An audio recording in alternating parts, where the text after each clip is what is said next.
السلام علیکم ناظرین، میں محمد اسلم حسین سیاست کی عالمی خبروں میں آپ سب کا استقبال کرتا ہوں۔ کیتھولک عیسائی فرقے کے روحانی لیڈر پوپ فرانسس نے اسرائیل کے صدر اسحاق ہرزوگ کے ساتھ خصوصی ٹیلی فونک بات کی اور غزہ پر اسرائیلی حملوں کے لیے دہشت گردی کا لفظ استعمال کیا۔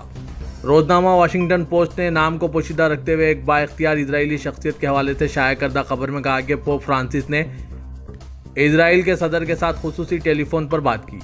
میڈیا کے لیے بند ٹیلی فونک ملاقات میں صدر ہرزوگ نے کہا کہ ہم نے اپنے دفاع کے لیے ضروری کارروائی کی ہے، تاہم پوپ فرانسس نے کہا کہ شہریوں کو حالات کا ذمہ دار نہیں ٹھہرایا جانا چاہیے۔ بااثر اسرائیلی شخصیت کے مطابق اسرائیل نے ملاقات کو برا قرار دیا اور اسی وجہ سے ملاقات کی تفصیلات کو رائے عامہ سے پوشیدہ رکھا جا رہا ہے۔ دعوے کے مطابق مذاکرات میں پوپ فرانسس نے اسرائیلی صدر کو غزہ میں اسرائیلی کارروائیوں کی طرف سے متنبہ کیا اور کہا ہے کہ دہشت گردی کا جواب دہشت گردی سے دینا ممنوع ہے۔ ویٹیکن کی طرف سے واشنگٹن پوسٹ کو ملاقات سے متعلق فراہم کردہ معلومات میں ملاقات کا اعتراف کیا گیا، تاہم مذاکرات کے دوران پوپ فرانسس کے دہشت گردی کا لفظ استعمال کرنے یا نہ کرنے کے بارے میں کوئی معلومات فراہم نہیں کی گئی۔ دوسری طرف اسرائیلی صدر دفتر کے ایک ترجمان نے موضوع سے متعلق کوئی بات کرنے سے انکار کیا اور کہا ہے کہ خصوصی ملاقاتوں کے بارے میں ہم کوئی بات نہیں کرتے ہیں۔ اسرائیل نے حماس سے عارضی جنگ بندی کے خاتمے پر غزہ پر دوبارہ وحشیانہ حملے شروع کر دیے ہیں، جس کے نتیجے میں 2 بچوں سمیت 32 فلسطینی شہید ہو گئے۔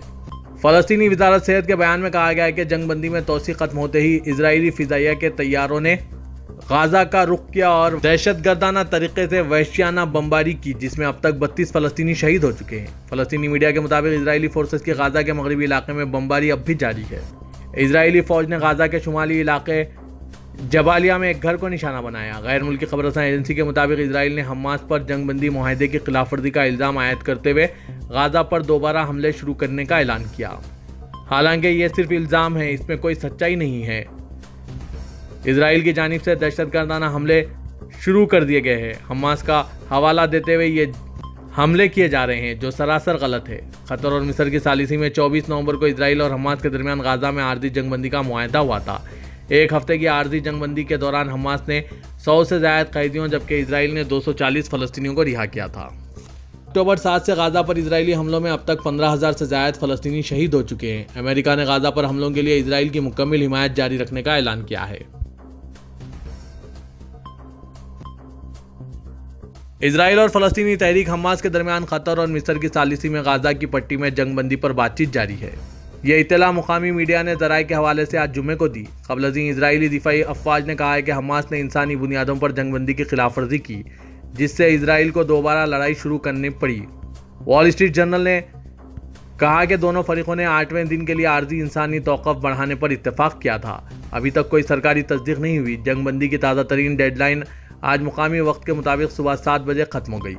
جیسے ہی مدت اختتام کو پہنچی، اسرائیل نے اپنے دہشت گردانہ حملے شروع کر دیے ہیں۔ روس کے وزیر خارجہ سرگئی لاروف نے کہا ہے کہ غزہ میں حالات نہایت تشویشناک ہو گئے ہیں۔ انہوں نے شمالی مقدونیہ کی ٹرم چیئرمین شپ میں منعقدہ یورپی سلامتی تعاون تنظیم OSCE کے 30ویں وزراء کونسل اجلاس کے بعد پریس کانفرنس کا انعقاد کیا۔ پریس کانفرنس سے خطاب میں لاروف نے غزہ کی تشویشناک صورتحال کا ذکر کیا اور کہا ہے کہ اقوام متحدہ کے اعداد و شمار بھی نہایت خوفناک ہیں۔ انہوں نے کہا کہ غزہ میں ہلاک ہونے والے شہریوں اور بچوں کی تعداد 6,000 سے اور عورتوں کی تعداد 4,000 سے بڑھ گئی ہے۔ لاروف نے کہا ہے کہ ہم اسرائیل کی سلامتی کے حق میں ہیں۔ اسرائیل کی سلامتی خطرے میں اور اس کی وجہ اقوام متحدہ کی سلامتی کونسل کے فلسطینی حکومت کے قیام سے متعلقہ فیصلوں کا عملی شکل اختیار نہ کرنا ہے۔ اسرائیلی فورسز نے دریائے اردن کے مغربی کنارے اور مشرقی القدس میں 13 فلسطینیوں کو حراست میں لے لیا ہے۔ فلسطین جمعیت اسیران نے جاری کردہ تحریری بیان میں کہا ہے کہ اسرائیلی فورسز نے رات کے وقت دریائے اردن کے مغربی کنارے اور مشرقی القدس میں مختلف مقامات پر چھاپے مار کے 13 فلسطینیوں کو حراست میں لے لیا ہے۔ بیان کے مطابق اسرائیلی فوج 7 اکتوبر سے دریائے اردن کے مغربی کنارے اور مشرقی القدس میں جاری چھاپوں میں 3,403 فلسطینیوں کو حراست میں لے چکی ہے۔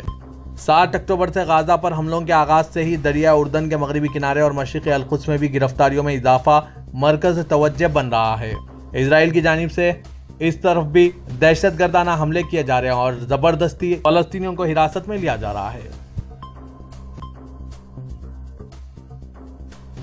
صومالیہ کے کھلے سمندر میں حالیہ ایک ہفتے کے دوران بحری قزاقوں نے ایران کا دوسرا بحری جہاز اغوا کر لیا ہے۔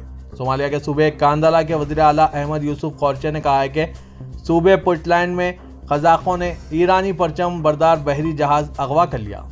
انہوں نے جہاز کے عملے کی تعداد کے بارے میں کوئی معلومات فراہم نہیں کی، تاہم یہ ضرور کہا ہے کہ عملے کی پوری ٹیم غیر ملکیوں پر مشتمل ہے۔ واضح ہے کہ صومالیہ میں 25 نومبر کو بھی صومالی اور آئرش شہریوں پر مشتمل 16 رکنی عملے والا ایرانی پرچم بردار جہاز اغوا کر لیا گیا تھا۔ قزاقوں نے عملے کی رہائی کے لیے $4 لاکھ تاوان کا تقاضا کیا تھا۔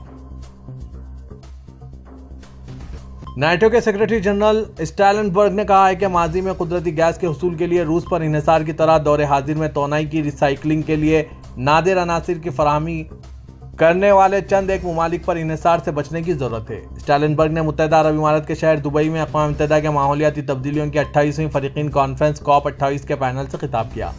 خطاب میں انہوں نے کہا کہ نیٹو ماحولیاتی تبدیلیوں کے خلاف جدوجہد میں کردار ادا کرنے کے لیے کارروائیاں کر رہا ہے۔ انہوں نے کہا کہ ہم فوسل ایندھن سے قابل تجدید انرجی کی طرف واپسی کی حمایت کرتے ہیں۔ اسٹالنبرگ نے کہا کہ 2 سال قبل روس سے گیس کی خرید نیٹو کے رکن متعدد ممالک کے خیال میں سیاسی نہیں تجارتی فیصلہ تھا، لیکن اب یہ بات واضح ہو رہی ہے کہ یہ فیصلہ تجارتی نہیں سیاسی تھا۔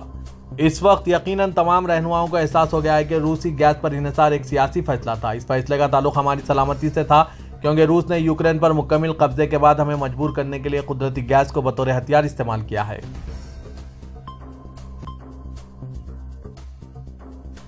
متحدہ عرب امارات کے صنعت اور اعلیٰ ٹیکنالوجی کے وزیر ڈاکٹر سلطان بن احمد الجابر نے باضابطہ طور پر COP28 کے صدر کا کردار سنبھالا ہے۔ اس سے پہلے یہ عہدہ مصر کے سامی شکری کے پاس تھا۔ COP28 کے صدر نے مندوبین کو بتایا کہ سائنس بول چکی ہے۔ اس نے اس بات کی تصدیق کر دی ہے کہ اب ایک نیا راستہ تلاش کرنا ہے، ایک ایسا راستہ جو ہم سب کے لیے کافی جڑا ہوا ہو اور یہ ماضی کی رکاوٹوں اور راستوں سے پاک ہو۔ اس نئے راستے کا آغاز گلوبل اسٹاک ٹیک کے فیصلے سے ہونا ہے، ایک ایسا فیصلہ جو راستے کو درست کرتا ہے اور 2030 تک کارروائی کو تیز کرنا ہے۔ 2 ہفتوں کے موسمیاتی مذاکرات کا آغاز کرتے ہوئے ڈاکٹر سلطان الجابر نے COP صدر کے طور پر اپنی پہلی تقریر میں مندوبین کو ایجنڈے کے ارد گرد متحد ہونے اور کثیر الجہتی پر اعتماد بحال کرنے پر زور دیا۔ انہوں نے کہا کہ میں عہد کرتا ہوں کہ میں ایک جامع اور شفاف عمل پر تمام فریقین کے درمیان آزادانہ اور کھلے مباحثے کی حوصلہ افزائی کرتا ہوں۔ غزہ کی پٹی کے متاثرین کے لیے سعودی عرب سے 24واں طیارہ آج امدادی سامان لے کر مصر کے العریش بین الاقوامی ہوائی اڈے پر پہنچ گیا۔ سعودی خبر رساں NCSPA کے مطابق شاہ سلمان امدادی مرکز کی جانب سے فلسطین میں غزہ پٹی کے متاثرین کی امداد کا سلسلہ جاری ہے۔ شاہ سلمان امدادی مرکز کے تحت آج جمعے کو متاثرہ فلسطینیوں کی امداد کے لیے بھیجے جانے والے طیارے میں 31 ٹن سے زائد اشیاء خوردنوش کے علاوہ طبی لوازمات اور دیگر سامان شامل ہیں۔ مصر کے العریش ہوائی اڈے پر سعودی ہلال احمر نے مصری امدادی تنظیموں کے تعاون سے عارضی مرکز قائم کیا ہے، جہاں امدادی سامان کو اسٹور کیا جاتا ہے، جسے بعد ازاں ٹرکوں کے ذریعے براہ راست رفح بارڈر غزہ پٹی کے متاثرین کے لیے روانہ کیا جاتا ہے۔ سعودی عرب کے شہزادہ ممدو بن عبدالعزیز آل سعود آج جمعے کے روز انتقال کر گئے۔ ان کی نماز جنازہ مسجد حرم میں نماز عصر کے بعد ادا کی گئی۔ سعودی خبر رساں NCSPA کے مطابق ایوان شاہی کی جانب سے جاری بیان میں شہزادہ ممدو بن عبدالعزیز کے انتقال پر ان کی مغفرت اور بلندی کی درجات کے لیے دعائیں کی گئی۔ دریاسنے عاجل نیوز کے مطابق شہزادہ ممدو بن عبدالعزیز جدہ کے علاقے کورنیش میں رہائش پذیر تھے۔ ان کا انتقال 84 سال کی عمر میں ہوا۔ شہزادہ ممدو بن عبدالعزیز آل سعود نے متعدد منصب پر خدمات انجام دے چکے ہیں۔ 1985 میں وہ شاہ فہد بن عبدالعزیز کے دور اقتدار میں تبوک کے گورنر رہے۔ بعد ازاں انہیں اسٹریٹجک اسٹڈیز سینٹر کا چیئرمین مقرر کیا گیا تھا، تاہم بعد میں انہوں نے عہدے سے ریٹائرمنٹ لے لی تھی۔ وہ بانی مملکت شاہ عبدالعزیز کے 29ویں فرزند تھے۔ سعودی محکمہ شماریات کا کہنا ہے کہ مملکت کے 90% باشندے تفریحی سرگرمیوں میں دلچسپی لینے لگے ہیں۔ اخبار 24 کے مطابق محکمہ شماریات نے توجہ دلائی کہ 15 سال اور اس سے زیادہ عمر کے 90% باشندوں نے 2022 کے وسط سے لے کر 2023 کے وسط تک 12 ماہ کے دوران تفریحاتی مقامات یا پروگراموں سے لطف اندوز ہوئے۔ محکمہ شماریات نے ثقافتی اور تفریحاتی جائزے کے اعداد و شمار جاری کرتے ہوئے کہا ہے کہ 15 سال اور اس سے زیادہ عمر کے 39% شہریوں نے گزشتہ 12 ماہ کے دوران سعودی عرب کے کسی نہ کسی تفریحاتی سیزن میں حصہ لیا، جبکہ گزشتہ 12 ماہ کے دوران کسی سعودی تفریحاتی سیزن دیکھنے والے مقیم غیر ملکیوں کا تناسب 36% رہا۔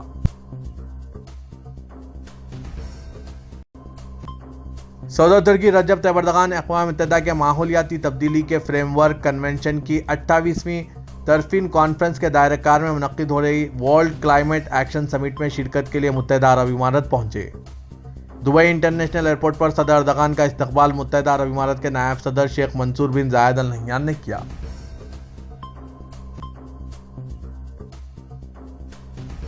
ہندوستان کے وزیر اعظم نریندر مودی نے آج دبئی میں COP 28 کے موقع پر سوئس کنفیڈریشن کے صدر ایلین بیرسٹ کے ساتھ دو طرفہ میٹنگ کی۔ ملاقات کے دوران دونوں رہنماؤں نے تجارت اور سرمایہ کاری، ٹیکنالوجی، صحت، تعلیم، IT، سیاحت اور عوام سے عوام کے تعلقات میں تعاون سمیت اپنی شراکت کو مزید گہرا کرنے کے طریقوں پر تبادلہ خیال کیا۔ بات چیت میں باہمی دلچسپی کے علاقائی اور عالمی امور پر بھی تبادلہ خیال کیا گیا۔ صدر بیرسٹ نے بھی PM مودی کو ہندوستان کی G20 صدارت اور سربراہ اجلاس کی کامیابی پر مبارکباد پیش کی۔ وزیر اعظم ہند نریندر مودی نے جمعے کو اقوام متحدہ کے سیکرٹری جنرل اینٹونیو گٹرس سے یہاں اقوام متحدہ کے موسمیاتی سربراہ اجلاس کے موقع پر ملاقات کی اور آب و ہوا کے اہداف کو حاصل کرنے میں ہندوستان کے اقدامات اور پیش رفت پر روشنی ڈالی۔ ملاقات کے دوران وزیر اعظم نریندر مودی نے ہندوستان کی G20 صدارت کے دوران ان کی حمایت کے لیے اینٹونیو گٹرس کا شکریہ ادا کیا۔ ہندوستان کے وزیر اعظم نریندر مودی نے دبئی میں COP 28 چوٹی کانفرنس کے موقع پر صدر ترکی رجب طیب اردغان سے بھی ملاقات کی۔ دونوں نے خوشگوار بات چیت بھی کی۔ پاکستان میں پشاور ہائی کورٹ نے پاکستانی خواتین سے شادی کرنے والے افغان باشندوں کی درخواستیں منظور کرتے ہوئے انہیں پاکستان اوریجن کارڈ جاری کرنے کا حکم دے دیا ہے۔ جمعے کو پشاور ہائی کورٹ میں پاکستانیوں سے شادی کرنے والے افغان باشندوں کی POC کے لیے کیس کی سماعت ہوئی۔ کیس کی سماعت جسٹس ارشد علی اور جسٹس وقار احمد نے کی۔ درخواست گزار کی جانب سے عدالت میں استدعا کی گئی تھی کہ انہیں POC کارڈ جاری کیا جائے کیونکہ افغان شوہروں کے پاس سفری دستاویزات نہ ہونے کی وجہ سے ان کی پاکستانی بیگمات کو مشکلات کا سامنا کرنا پڑ رہا ہے۔